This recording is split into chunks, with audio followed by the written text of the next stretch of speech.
অমৃতসরে আমাদের ট্রিপের লাস্ট দিন আমরা কিভাবে কাটালাম তাই নিয়েই আমার আজকের blog. Hello friends, welcome back to my channel. কেমন আছো তোমরা সবাই? আশা করি তোমরা সবাই খুব ভালো আছো।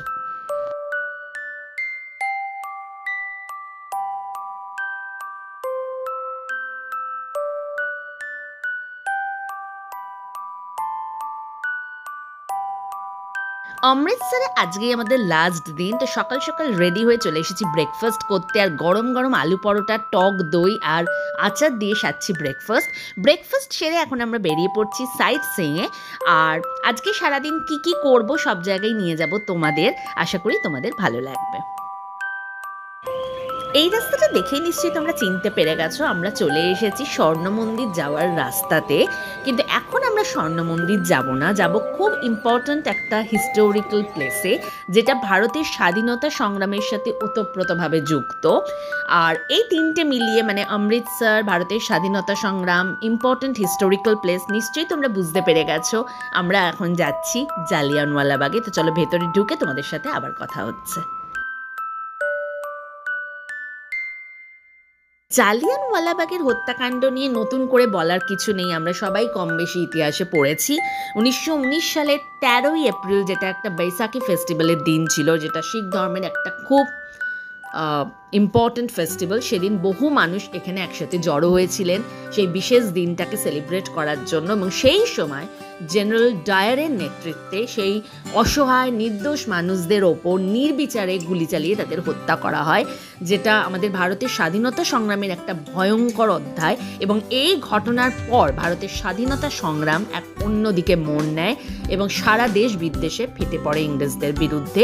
আর এখন যে কুয়োটা তোমরা দেখছো, এটা একটা কুয়ো যেটাকে ঘিরে রাখা রয়েছে। বহু মানুষ সেদিন ইংরেজদের অত্যাচারের হাত থেকে নিজেদের রক্ষা করার জন্য এই কুয়োর মধ্যে ঝাঁপ দিয়ে প্রাণত্যাগ করেছিলেন। পরে এখান থেকে বহু মৃতদেহ বের করা হয়েছিল।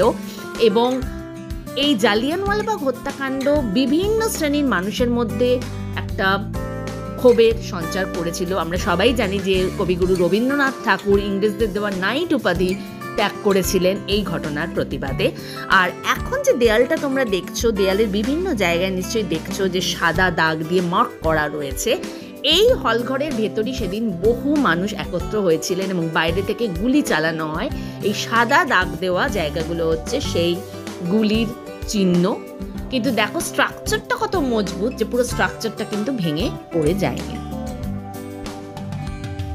জালিয়ানওয়ালাবাগে যে নির্দোষ অসহায় মানুষদের সেদিন হত্যা করা হয়েছিল, তাদের স্মৃতির উদ্দেশ্যেই এখানে একটি স্মৃতিস্তম্ভ গড়ে তোলা হয়েছে। তো চলো তোমাদের সেইটা দেখিয়ে নিয়ে আসি।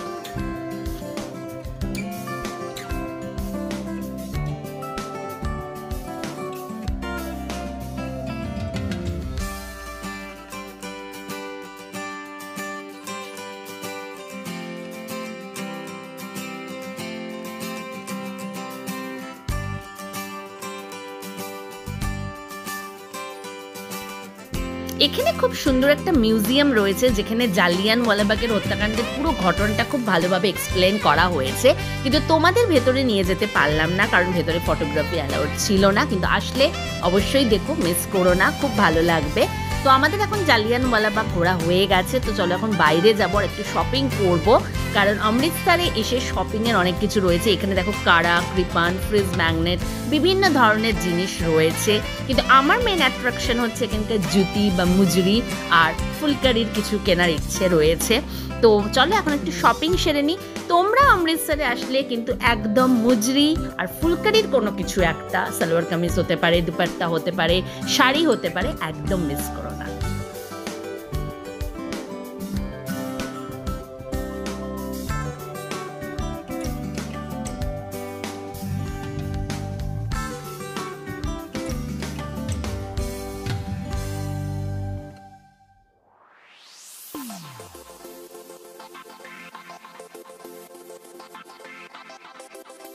চলো টুকটাক করে একটু শপিং সেরে নিলাম। এখন আমরা যাব আমাদের নেক্সট ডেস্টিনেশনে। এই জায়গাটাও একজন খুব ইম্পর্ট্যান্ট মানুষের সাথে রিলেটেড। পাঞ্জাবের নাম শুনেছে, শিখিজমের নাম শুনেছে, অথচ রঞ্জিত সিং এর নাম শুনিনি, এরকম মানুষ খুব কমই রয়েছে। হিস্ট্রিতেও আমরা ওনার সম্পর্কে পড়েছি। তো এখন আমরা যেখানে এসছি, এটা হচ্ছে রঞ্জিত সিং মিউজিয়াম।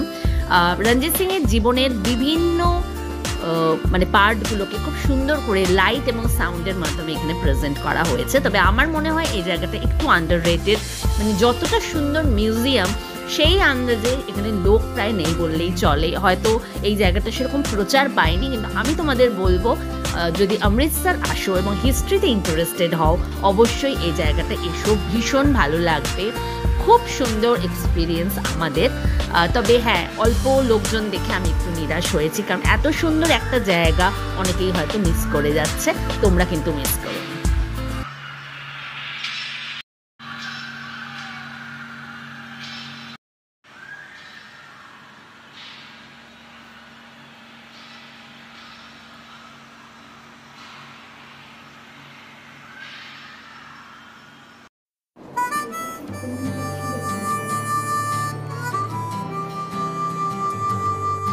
আমাদের রঞ্জিত সিং মিউজিয়াম ঘোরা হয়ে গেছে, আর এখন অমৃতসরে কিছু স্পেশাল খাবার খেতে যাব, কারণ পাঞ্জাবের সাথে খাওয়া দাওয়ার একটা নিবিড় যোগাযোগ রয়েছে, যেরকম রয়েছে আমার সাথে। খাওয়া দাওয়া ছাড়া ঘোরা আমি ভাবতেই পারি না।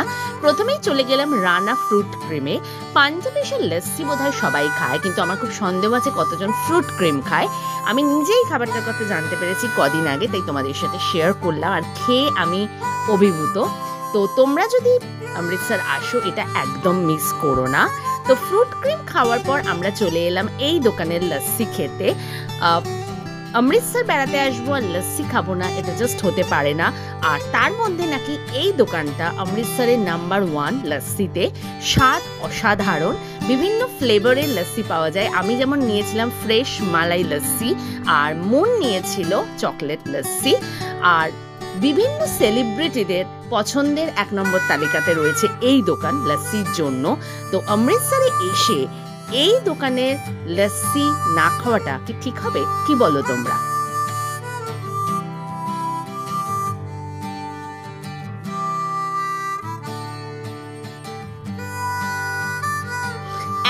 যাচ্ছি Wagah border the beating retreat ceremony দেখতে। ভেবেছিলাম লাঞ্চ করে যাব, কিন্তু লস্যি খেয়ে এত পেট ভর্তি যে এখন আর লাঞ্চ করতে পারবো না, একটু স্ন্যাক্স খেয়ে নিলাম। আর এখন আমরা চলে এসেছি ওয়াঘা বর্ডারে। এখানেও অনেক খাওয়ার জায়গা রয়েছে, তোমরা যদি এখানে এসে খেতে চাও সেটাও তোমরা খেতে পারো। আর এই দেখো মুনকে একদম গালে ট্রাই কালার ফ্ল্যাগ এঁকে রেডি বিটিং রিট্রিট সেরেমনি দেখার জন্য। আমি আজকে হয়তো মুনের থেকেও বেশি এক্সাইটেড, কারণ আমি এর আগে এই সেরেমনিটা দেখলেও অয়ন আর মুনের জন্য এটা ফার্স্ট টাইম। তো চলো আমরা এখন বিটিং রিট্রিট সেরেমনি দেখতে যাই, আর চেষ্টা করব তার ছোট ছোট মুহূর্ত তোমাদের সামনে তুলে ধরার। আশা করি তোমাদের ভালো লাগবে।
আমাদের বেটিং রিট্রিট সেরেমনি দেখা হয়ে গেছে। পুরো অনুষ্ঠানটা ভীষণ সুন্দর, হয়তো পুরোটা তোমাদের সামনে তুলে ধরতে পারলাম না।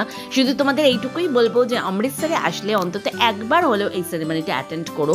এটা একটা লাইফ টাইম এক্সপিরিয়েন্স হয়ে থাকবে তোমাদের জন্য। তো চলো এবার ফেরার পালা।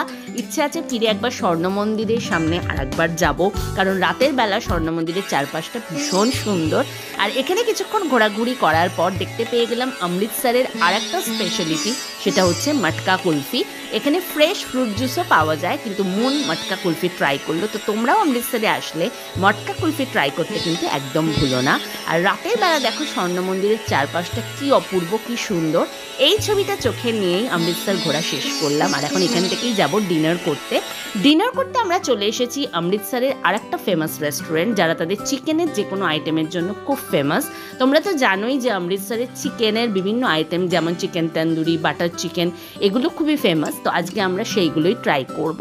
তো আমরা নিয়েছি এখানকার chicken tandoori, butter chicken, butter garlic naan, আর তার সাথে কোক আর ফ্রেশ লাইম সোডা সুইট। তো চলো আমরা আমাদের ডিনারটা সেরে ফেলি। ও, তোমাদের তো জায়গাটার নামই বলা হয়নি। জায়গাটার নাম হচ্ছে চার্মিং চিকেন। তো অমৃতসরে আসলে চার্মিং চিকেনের যে কোনো আইটেম একেবারেই মিস করো না। এখন তোমরা যে ছবিটা দেখছো সেটা হচ্ছে অমৃতসর এয়ারপোর্ট। তো অমৃতসরকে বাই বাই জানানোর সময় এখন চলে এসেছে। যে কোনো কিছু সাধারণত শেষ করা হয় মিষ্টি মুখ দিয়ে, কিন্তু যখন ভাবলাম দিল্লিতে বসে রাজমা চাওয়াল খাচ্ছি, যেটা দিল্লির একটা স্পেশালিটি, সেটা দিয়েই বরং আজকের ব্লগটা শেষ করি। তোমাদের যদি ব্লগটা ভালো লেগে থাকে লাইক করো, শেয়ার করো, কমেন্ট করে তোমাদের ফিডব্যাক অতি অবশ্যই আমাকে জানিও। আর প্লিজ আমার চ্যানেলটাকে সাবস্ক্রাইব করে দিও আরও অনেক এরকম ইন্টারেস্টিং ব্লগের জন্য। খুব তাড়াতাড়ি দেখা হচ্ছে আর একটা ইন্টারেস্টিং ব্লগে। ততক্ষণের জন্য তোমরা সবাই খুব ভালো থেকো। Bye bye.